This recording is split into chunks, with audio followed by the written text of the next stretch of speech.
masasabi natin na congruent yung dalawang triangle kapag parehas sila ng side at parehas yung angles nila. So, parehas silang may tatlong angles at may tatlong sides. So, itong triangle na to ay congruent sa triangle na to. So, hanapin daw natin kung saan congruent si angle A. So, ito yung hanapin natin. Saan daw to congruent? So, si angle A, kung mapapansin natin, meron siyang 1 arc. So, sino dito sa kabila ang may 1 arc? So, si angle E. Therefore, angle A is congruent to angle E. Next, angle C. Saan daw congruent si angle C? So, si angle C ay may tatlong arc. Kung mapapansin natin, dito sa kabila, si angle F yung may tatlong arc.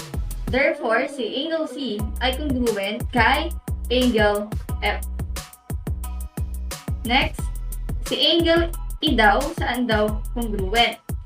So, kanina, nasagutan natin na si angle A ay congruent kay angle E.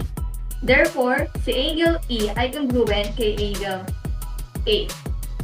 So, triangle ABC is congruent to, so ito daw yon, triangle ABC, saan daw to congruent?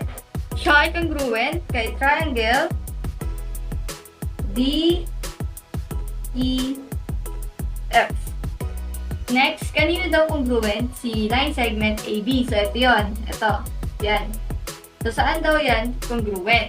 So, si line segment AB ay congruent kay line segment EB. Next, saan daw congruent si line segment DF? So, ito yun. DF. So, siya ay congruent kay line segment BC. Next, line segment AC. So, ito yun. Ito. So, saan daw to congruent? So, si A, siya ay congruent kay E. Si C, siya ay congruent kay angle F. Therefore, si line segment AC ay congruent kay line segment EF.